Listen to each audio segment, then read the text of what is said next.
continuando a exposição na Epístola de Tiago. O título da nossa mensagem hoje é A Provação Revela Onde está a Nossa Glória. A provação revela onde está a nossa glória. Porque nós vemos que ao longo dessas exposições, Tiago tem tratado sobre provações. E agora ele vai tocar numa questão muito importante. Porque como nós vimos no contexto, a igreja sofria porque ela estava sendo perseguida e havia tantos ricos como pobres. E muitos ricos estavam usufruindo de sua posição de benefícios para aprisionar outros. E Tiago vai mostrar que a questão não está naquilo em que eu possuo, mas em quem me possui. Onde está o meu coração? Que as provações elas servem justamente para mostrar aonde está o meu alicerce. Qual que é a minha base? Aonde está fundamentada a minha vida? Porque nós precisamos entender que poucas coisas revelam o estado de coração como a pobreza ou a riqueza. Ela realmente expõe aonde está o nosso coração. Porque o pobre, ele é tentado a pensar que Deus o esqueceu. Mas o rico, ele é tentado a pensar que não precisa de Deus. Então o pobre, ele costuma pensar que Deus esqueceu dele, porque ele pensa muitas vezes que bênção é ser próspero financeiramente. E o rico, por ter adquirido posses e status, ele acha que aquilo é suficiente, que ele não precisa de Deus. Mas é isso que Tiago vai tratar nesses 3 versículos, que nós iremos ver nessa manhã. E nós iremos iniciar no versículo 9 do capítulo 1, que diz: Mas glorie-se o irmão abatido na sua exaltação. Versículo 10: E o rico em seu abatimento, porque ele passará como a flor da erva. Porque sai o sol com ardor, e a erva seca, e a sua flor cai, e a formosa aparência do seu aspecto perece. Assim se murchará também o rico em seus caminhos. Nós vamos ver que aqui nesse texto, Deus faz com que diferentes condições revelem diferentes corrupções, mas também desenvolvam diferentes graças. É isso que esse texto vai mostrar, que tanto eu sendo rico ou pobre, eu vou enfrentar desafios, mas eu vou ter também benefícios por estar em determinada situação. Tiago aqui ele coloca que tanto o rico e pobre estão lado a lado para mostrar que ambos são igualmente provados, apenas por caminhos diferentes. Tanto o rico como o pobre vão sofrer provações.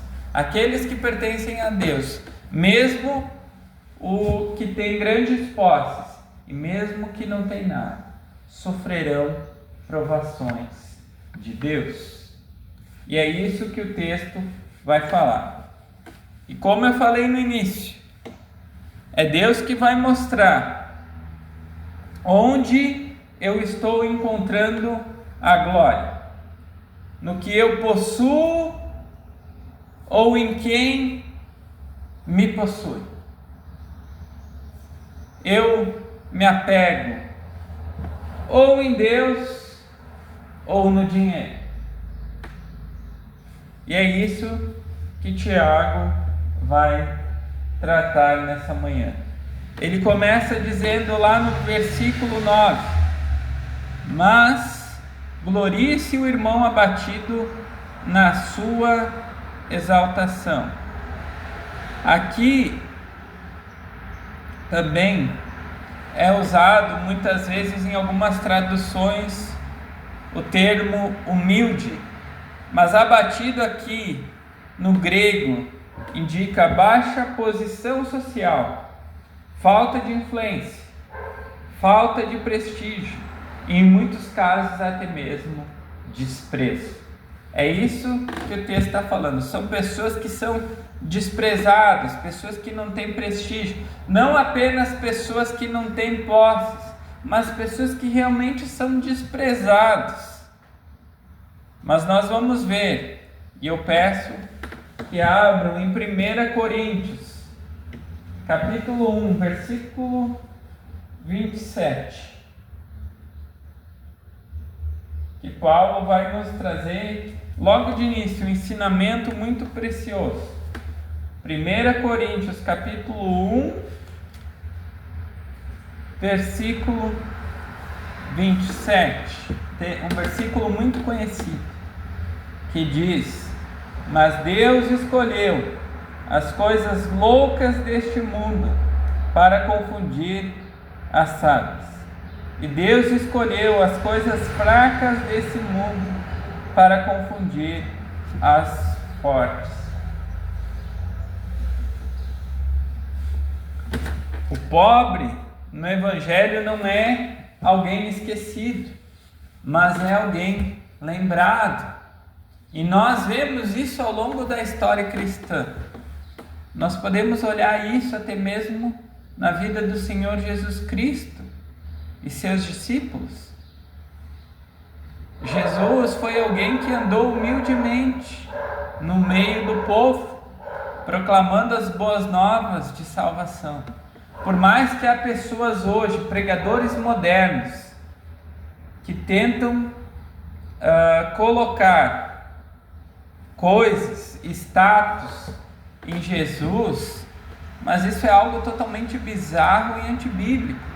Pessoas que tentam colocar que Jesus, por ser filho de carpinteiro, havia muitas posses, que o carpinteiro era o engenheiro daquela época. Tem pessoas que chegam a falar esses absurdos, mas não. Jesus andou humildemente pelos dias que esteve aqui na terra. Mas nós vemos aqui que ele diz: mas glorie-se o irmão abatido na sua exaltação. Mas o que é essa exaltação que Tiago está falando aqui? A exaltação do pobre é a sua posição de honra em Cristo.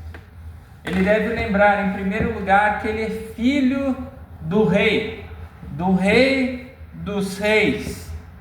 Ele é herdeiro da glória, porque o céu o aguarda. E também ele é objeto do amor de Deus. Por mais que eu não tenha posses nesse mundo, eu jamais devo esquecer do amor de Deus demonstrado na cruz por mim. Essa é a maior prova de amor. Não é Ele me dar posses, mas é Ele me perdoar e me reconciliar com Deus. Ele me dar a vida eterna, sem mérito algum. A exaltação aqui, então, ela é espiritual, eterna, invisível ao mundo, mas ela é real diante de Deus.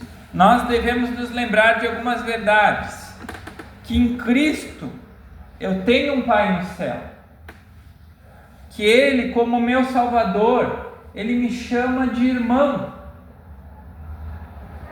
Obviamente na palavra texto que Ele chama também de servo, de amigo, mas também irmão. Eu tenho o Espírito agora de Cristo habitando em mim. E eu também tenho uma promessa de vida eterna. Um reino eterno que me aguarda. O reino de Cristo Jesus, nosso Senhor. Quanto mais o mundo tenta nos rebaixar, nós devemos lembrar que mais Deus nos ergue aos seus olhos. O que adianta ganhar o mundo inteiro, mas eu perder a minha alma? Isso é fundamental. E nós devemos lembrar nisso, e eu gostaria de lembrar de um personagem bíblico que passou isso. Nós devemos olhar, muitas pessoas lembram dos atos heróicos, daquilo que Davi fez, mas nós devemos olhar logo para o início, quando o profeta Samuel, ele foi à casa de Jessé, à procura do rei de Israel, queria substituir Saul, que foi o povo que quis naquele padrão, alguém que era alto, forte, que tinha um padrão que o povo esperava. Mas quando nós olhamos para Davi, ele foi alguém que foi deixado até de lado. Todos os seus irmãos, um por um, passaram. Seus irmãos que eram mais fortes, mais preparados. Mas para Deus, o mais promissor simplesmente não existia para os olhos da sua família. Jamais Jessé e seus irmãos achavam que Davi seria escolhido para ser o rei de Israel. Mas nós devemos lembrar no que Deus diz, o que Deus falou para Samuel: não atente para a aparência, o homem vê o exterior, eu vejo o coração. E é assim o pobre diante de Cristo. O mundo não vê valor, mas Deus vê herança. O mundo o ignora, mas o céu conhece o seu nome. Nós vemos que todos aqueles que vão até Cristo, se arrependem, há festa no céu, quando um pecador se arrepende. Então, nós temos valor diante de Deus, não por quem nós somos, mas por quem Ele é, e pela sua obra perfeita na cruz. Ele mandou o Filho unigênito dele para que morresse por nós, pecadores miseráveis. Nós que cremos, nós temos o Espírito Santo de Deus habitando em nós. O que nós queremos mais do que isso? Nós podemos orar para Deus e saber que Ele nos escuta por meio de Cristo. Nós estudamos também e nós vimos em Tiago que se nós pedirmos sabedoria, Deus nos dá livremente. Nós temos livre acesso a Deus mediante Cristo. O que nós queremos mais do que isso? E eu gostaria de trazer algumas aplicações a nós que somos talvez pobres nesse mundo. Eu não devo me sentir inferior. A minha identidade não vem do meu extrato bancário, mas ela vem da cruz, ela vem de Cristo. Não importa as posses que eu tenho, minha carreira, minha profissão ou qualquer outra coisa, não é nisso que eu devo me apegar. Por mais que o mundo mede valor por dinheiro, eu devo me lembrar que Cristo mede valor pelo seu sangue que foi derramado na cruz por mim e por você. É isso que importa. Não importa dinheiro. O mundo vai medir por isso, por status e tantas outras coisas. Mas Deus, Ele nos mede de forma totalmente diferente. Outra coisa importante, eu devo rejeitar a comparação, porque a partir do momento que eu invejo a vida do rico, suas posses, seus bens, eu estou insultando a exaltação de Cristo. Porque a inveja, ela diz: Cristo não é suficiente para mim. Eu preciso de todas aquelas coisas para eu ser feliz. Eu preciso de posses, eu preciso de dinheiro, eu preciso de estética ou qualquer outra coisa. Mas quando eu confio unicamente em Cristo e me apego nele, o resto é resto. Outra coisa importante também, eu jamais devo pensar que Deus me ama menos por me dar menos recursos. Muitas pessoas pensam assim, mas nós devemos lembrar que muitos pobres são ricos em fé, enquanto muitos ricos são pobres em espiritualidade. Matthew Henry, ele fala que a pobreza muitas vezes é o caminho pelo qual Deus leva seus filhos à dependência mais profunda. A pobreza, ela pode ser para nós uma escola espiritual, porque ela nos ensina o contentamento, ela destrói o orgulho, ela nos leva à oração e ela nos aproxima ainda mais de Deus e do céu. Porque quando nós vimos que a riqueza, muitas vezes ela vai nos afastar, mas quando nós não temos nada, nós aprendemos a confiar e depender de Deus, a depender e confiar mais de Deus. E muitas vezes Ele vai usar isso para trabalhar em nós. Porque como eu falei logo no início, se nós olharmos ao longo da história, grande parte do povo de Deus, muitos cristãos do passado que nós olhamos, heróis da fé, eles viveram assim. Eles viveram de forma humilde. Eles não eram bem vistos na sociedade, mas Deus cuidou de cada um deles. Mas Tiago prossegue no versículo 10, ele diz: e o rico em seu abatimento. Infelizmente, há uma tentação profunda na riqueza, que é sentir-se independente de Deus. Nós acharmos, aqueles que adquirem posse, achar que não precisam de Deus, que eles têm tudo o que é necessário para eles viverem e serem felizes nesse mundo. É por isso que muitas vezes, quando vamos levar as boas novas de salvação para alguém que tem muitas posses, ele vai ignorar a mensagem, porque ele acha que tudo que ele tem já é suficiente. Ele não precisa se arrepender, ele não precisa crer, ele é autossuficiente, ele tem tudo aquilo que ele precisa. O rico, ele é cercado de segurança aparente, autonomia, meios, influência, respeito social, ele é bem visto, ele é bajulado. Mas isso tudo gera o maior ídolo da alma humana, que é a ilusão da autossuficiência. É achar que eu não preciso de Deus, que eu me basto. As riquezas, elas fazem que o homem esqueça a sua fragilidade. Mas nós vemos aqui que ele diz: o rico em seu abatimento. Mas o que significa esse abatimento?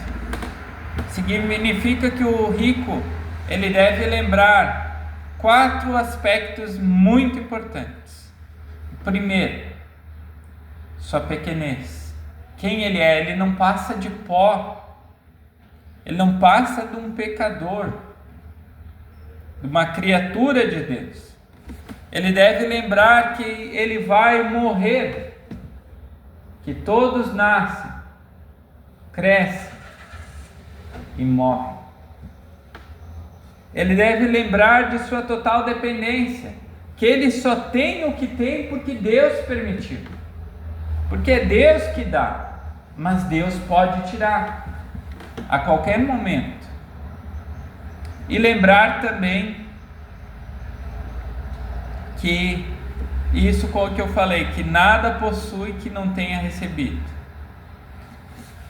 E esse abatimento aqui que Tiago fala não é uma humilhação forçada, é uma humilhação voluntária na presença de Deus.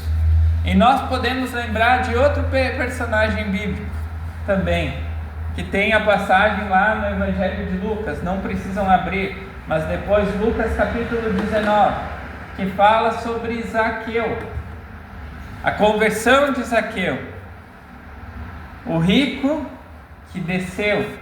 E é isso que nós vemos. Nós devemos lembrar da cena que Lucas nos descreve. Quem era Zaqueu? Zaqueu, ele era o chefe dos publicanos. Então ele era uma pessoa muito rica. A multidão o odiava. Ele era influente, poderoso, temido.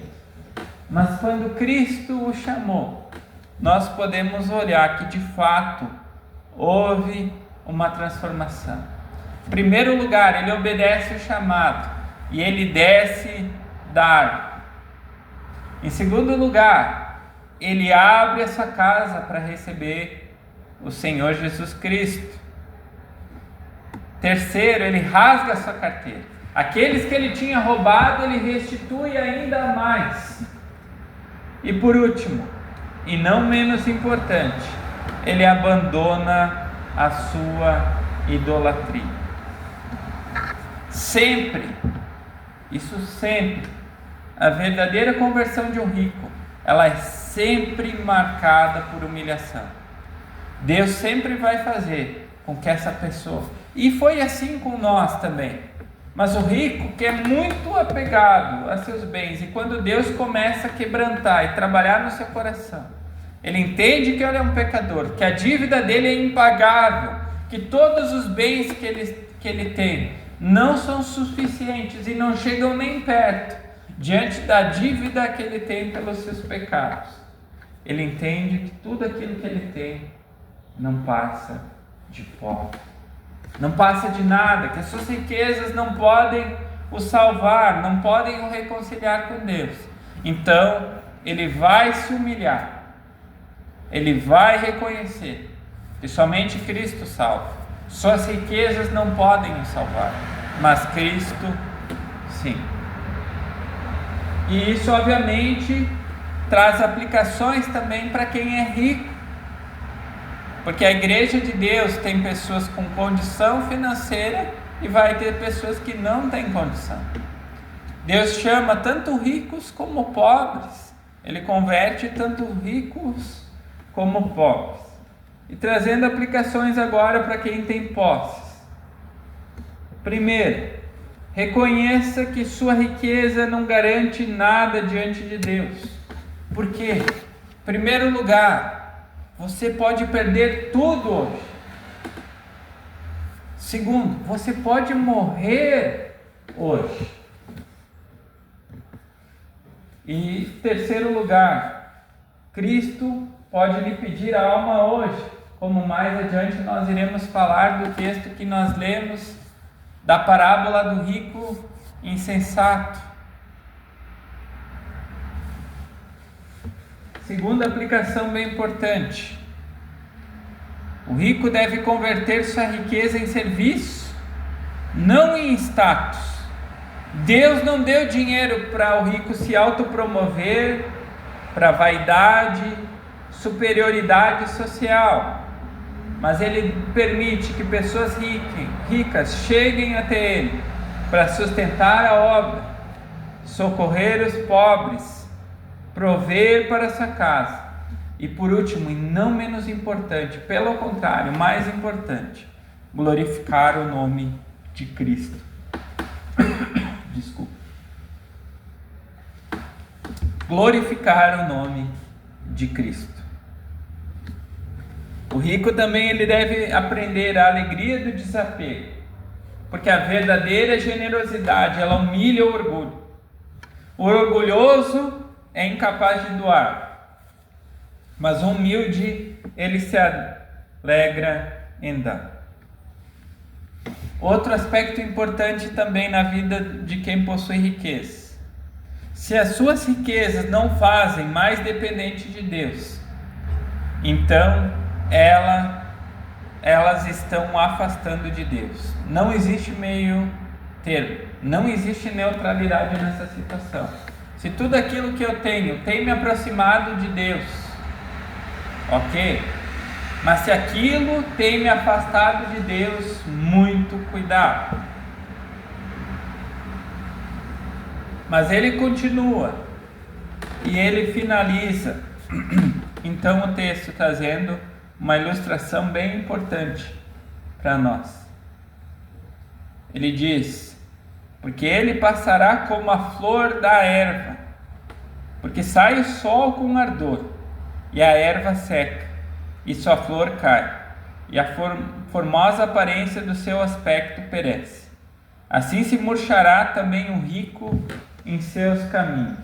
Aquele Tiago, ele usa acertadamente uma das cenas mais fortes do Oriente, que são aquelas flores selvagens que tem na Palestina, que elas nasciam bonitas, mas elas duravam muito pouco tempo, porque assim que viesse aquele vento quente do leste, conhecido como siroco, destruía tudo em poucas horas.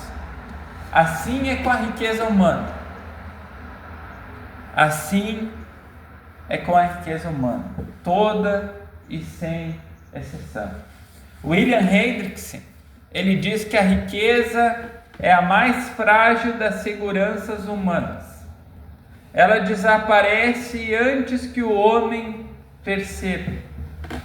Quem se apega às suas riquezas, nós vemos isso quando acontecem guerras, tragédias, quando vem doenças. Mais para frente eu irei falar disso.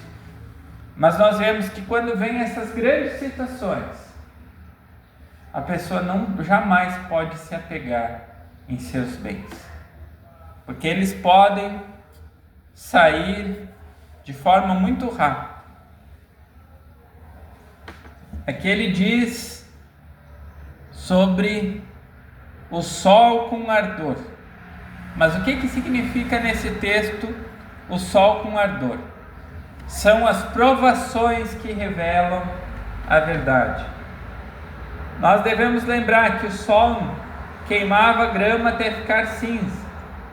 E da mesma forma, Deus vai permitir provações que revelam o nosso coração, que testam a nossa fé, que expõem idolatrias, que quebram a autoconfiança. E no fim mostram como a conclusão de Salomão, que tudo é vaidade, que tudo não passa de vaidade, porque nenhuma riqueza resiste ao sol de Deus. Perdas, doenças, crises e principalmente a morte. Aí sim, agora eu volto para o texto que nós lemos lá na liturgia, em Lucas capítulo 12, na parábola do rico insensato. Nós devemos lembrar o que ele dizia: meus bens, meus celeiros, minha alma. Mas qual que foi a resposta de Deus diante disso tudo? Louco, louco. Mas por quê? Porque ele se preparou para tudo, menos para se encontrar com Deus. Ele tinha preparado, planejado tudo, alinhado tudo, mas menos para prestar contas diante de Deus.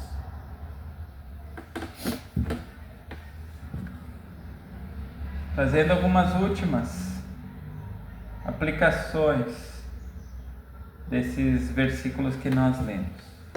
Nós devemos lembrar que tudo nessa vida murcha. O único tesouro indestrutível que nós temos é Cristo. Casas apodrecem, carros enferrujam, corpos envelhecem, fortunas evaporam. Mas quem faz a vontade de Deus permanece para sempre. O pobre não deve idolatrar o que não tem, e o rico não deve idolatrar o que tem, porque nós vemos que tanto a riqueza como a pobreza, eles trazem ídolos ao nosso coração. A pobreza, pode produzir cobiça. Todo pobre, muitas vezes, ele vai lidar com a cobiça, sempre cobiçar aquilo que é do próximo. E a riqueza vai produzir muitas vezes a arrogância, o orgulho, a autossuficiência, como nós vimos. E nós devemos lembrar que ambos são ídolos, ambos nos afastam de Deus, tanto a cobiça como a arrogância.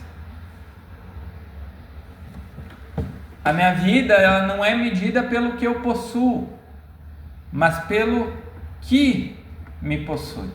Se o dinheiro me possui, eu sou pobre. Agora, se Cristo me possui, eu sou rico. Aí é que está a chave. Aonde está meu coração? Quem de fato é meu Senhor? Ou eu pertenço a Cristo, ou eu pertenço ao dinheiro, aquilo que o mundo dá.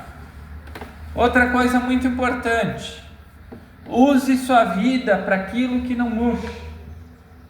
Almas, santidade, missões, a palavra de Deus, o reino, a oração, a compaixão, a verdade, a piedade. Essas coisas nunca morrem. É nisso que nós temos que investir o nosso tempo, em quem nós somos, os nossos dons e talentos que Deus nos dá. É para aquilo que é eterno, para aquilo que ressoará na eternidade, porque essas coisas nunca vão morrer. Finalizando, então Tiago nos ensina para olhar a vida com a lente certa. A verdadeira dignidade do homem não está naquilo que ele tem, mas naquilo que ele é diante de Deus. Quem eu sou diante de Deus? Eu sou um filho de Deus ou sou uma criatura de Deus? Nós devemos lembrar que Tiago aqui não está atacando ricos ou pobres. Ele ataca o orgulho. A fé verdadeira, ela se alegra em Cristo acima de tudo. Quer eu seja rico, quer eu seja pobre. Aonde está o meu coração? Ele está em Cristo Jesus ou está nas coisas passageiras desse mundo? Trazendo uma aplicação final para todos nós. Se eu sou pobre, eu devo andar com cabeça erguida, porque eu sou herdeiro de Deus. Eu devo não desejar o que perece, mas desejar o que de fato permanece para sempre. A minha glória, ela é celestial, ela não é financeira, não é na minha carreira, nos meus bens, mas é espiritual. Eu sou um filho de Deus, eu sou chamado a ser luz e sal nesse mundo, a proclamar as boas novas de salvação, trazer perdidos até Cristo, por meio da pregação do seu santo evangelho. Se eu sou rico, eu devo me curvar diante de Deus e compreender que Ele é o dono de tudo. Segundo, eu devo usar minhas riquezas como mordomo e não como proprietário. Não pertence a mim, é de Deus. Ele me deu porque Ele quer usar para honrar e glorificar o nome dEle. Então, como eu devo usar? Eu devo ajudar, servir, liberar, não guardar como rico insensato que fez celeiros e naquele mesmo dia iria estar diante de Deus prestando contas. Mas para nós como igreja, o que isso nos ensina? Que eu nunca devo julgar alguém pela aparência ou condição financeira. Infelizmente, muitas igrejas criam até mesmo castas de cristão, por meio de bens, por meio de status, mas isso me ensina que, em primeiro lugar, eu devo honrar os pobres. Eu não devo fazer acepção de pessoas. Pelo contrário, eu devo amar, ajudar, orar aquele irmão, dar o suporte. Os ricos, muitos ricos não são disciplinados, porque as igrejas ficam com medo de perder o dízimo, perder as ofertas.